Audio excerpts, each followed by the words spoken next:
Hi all! Everything in my video is pulled from the public domain, and I am using them under the Fair Use, Fair Dealings guidelines. Everything I say is my own opinion. You should look into this information for yourselves, but I'm pretty sure I'm right. Welcome back. Video number 3. For those of you who have hung in there so far, we're going to finish up the fashion, and then we're going to get into the Sussex squad and their connection with Harry and Invictus. Let's go. Now we have another outfit change, and we're on to the third big event with Harry and Meghan. I don't know what this event was. I was unable to figure it out. Honestly, I don't care at this point. Yes, ladies and gentlemen, that's a $6,000 dress she's wearing, not including shoes, bag, and sunglasses. Look at Harry in the back. He's just standing there like, can we move this along? Can we move this along? So let's not forget, this trip was supposed to be all about rebranding and making them look more, down to earth and trying to get people to like her. I don't think wearing super expensive clothing in front of people that are on fixed incomes is the way to go. But okay, let's take a look at that because that's what she did. Evans Einstein pointed out she has not looked good. Somebody needs a stylist. And a blind item came out saying she brought 4 stylists, a makeup person, and a hair person along with other staff. And if you look at the photo below, they're just not really doing a good job. That outfit, I have to admit, that outfit absolutely massacres her figure. Makes her look so heavy, it's ridiculous. For those who follow me on Twitter, you know I've been putting up the price of her outfits as I could, but these people just put them all out there, so let's just take a look. On Friday, this first outfit, $27,961, including all of her accessories. And no, that does not include her wedding ring. This first event on Saturday in the morning, everything she was wearing, $8,090. Second event on Saturday, $8,350. Third event on Saturday, $32,581, and again, that does not include her wedding ring. That is a total for Saturday of $49,021. Now on Sunday, without the jeans, because we don't know where they came from, $3,224. For her afternoon outfit, $1,315, and again, we don't know about the jeans. And finally, Sunday evening, $7,252, which gives a total for Sunday of $11,791. So that's a total of $88,773. And keep in mind, that's a conservative estimate because she had some things on that we didn't know where they came from. Almost $90,000 in clothes and jewelry in front of veterans that are probably living on very limited fixed incomes. Really? All right, you guys have seen these pictures. I don't know how many times I've shown you in other videos that Meghan likes to copy Diana. If the style is not exactly the same, then the fabric is. She wanted to be Diana 2.0. We already know this. We've seen it. Even here's a maternity picture. I mean, come on, that's not coincidence. She's having them make outfits. And I think this is also part of the odious thing that Meghan's doing with Harry about the mother reincarnate, because she's dressing like Diana as well as making him believe that she loves him as much as Diana did and she's the mother he never had. As disgusting as that sounds. Okay. Well, I showed you this one yesterday. Remember? Ugh. And then this next one popped up. It's like nails going down a chalkboard for me. Creepy. At least Diana put a shirt on underneath hers. Ugh. No, because he no longer wants to be in their shadow. He wants to shine on his own. He's tired of being the second son. You know what I'm saying? But then he said something else that really got my attention. He said, and I'm quoting, that he constantly feels his mother's presence, more so than he ever has before over the last 2 years. Anybody else want to give a stab as to why you think that might be? He said he feels her presence in almost everything that he does now. Yeah, I bet.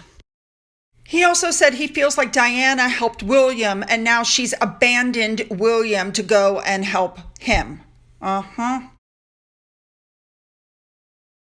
Now, moving on, because Harry said that the people he killed were like chess pieces, and people really are questioning his being the head of Invictus, it's being put out now that he's going to try to change the narrative about what's going on. We know that online, the down thumbs are much greater than the up thumbs. There's some talk that a lot of people aren't showing up because they're concerned about the Taliban because of what Harry did. I mean, they really need to try to pull this out. But you know, changing the narrative is going to be hard because everybody knows now that he got into Sandhurst even though he wasn't qualified. He had a personal protection squad in Afghanistan. That's why they called him Bunker Harry. He used drugs and they sent him off base whenever there was drug testing. I mean, come on. Well, this article came out today that basically said that, you know, they're going to be on the stage in September. This is what they're doing. It's going to be so poignant right after they did a joint TV appearance against cyberbullying. With that, let me remind you of this. Gentlemen, do you remember that Harry and Meghan called one of their Sussex squad fans to thank them for some fundraising efforts? I don't know if you guys remember all that. And then it came out who this person was. Yes, Danny Trin. She was one of the people that was abusing Kate and William and the kids online. Horrible, horrible tweets. And that's who Harry and Meghan called to thank for fundraising. So when it all came to light, the two of them were told that they should call her out. They should call out the entire Sussex squad because they were saying some of the most disgusting, vile things online. And the things they were saying did not line up with the things that Harry and Meghan were professing, you know, to be for. You know what I'm saying? Equality and equity. And we don't talk about people like that. And we don't body shame. And we don't use foul language. But yet these people were. But Harry and Meghan were asked to call them out. And they didn't. Now, I've told you before, they don't because they're aware of them. And I think in some manner, they're enjoying their behavior. But I could never prove that until now. So apparently, Chris Shipp was at the Invictus Games, one of the royal reporters, and he ran into one of the, I'd like to call them a lower level or an upper level, you know, they're more prominent Sussex squad members. So here's a picture of Chris standing with this young lady. And then in the next slide, you see her name is Peace Aditoro. Very nice looking young lady. And she thanks him for being such an accurate royal reporter on ITV. We all know what's going on with ITV. So here's a sample of some of her tweets. She's still insisting Prince William had an affair. That's actually defamatory. That's something that can get you sued unless you can prove he had an affair, which he didn't. The gentleman that made that rumor up already came forward and said, I made up that rumor, but it doesn't serve their purpose. So she's going to continue to tweet defamatory stuff. And here she is with Prince Harry. That's right. And apparently there was a group of them. You can see there's somebody to the left and somebody to the right. And one of those people posted the following. She is quoting Prince Harry as saying, continue doing what you do, and we appreciate you. Yeah, interesting. I wonder, did he really know who they were? My guess would be, yes, I believe he did. One of the other women wrote, the three of us were together. He hugged all of us. I got greedy and asked for a second hug, and he said he couldn't because he was working. And then she said, thank you for being, one of the other people wrote, thank you for being such a wonderful ambassador for the squad. Point is, don't tell me now that Harry and Meghan don't know them and don't know what they're doing. They are well aware of them. So as they're throwing comments at people and they're threatening children to kill children, these are the representatives of Harry and Meghan, as I've always said. Spot on. So you guys are now completely up to date on what happened at last year's Invictus Games. Let's see what happens at this year's Invictus Games. So, don't forget to leave those comments below. Don't forget to hit the subscribe button. If you've already hit the button, double check, make sure you're still subscribed.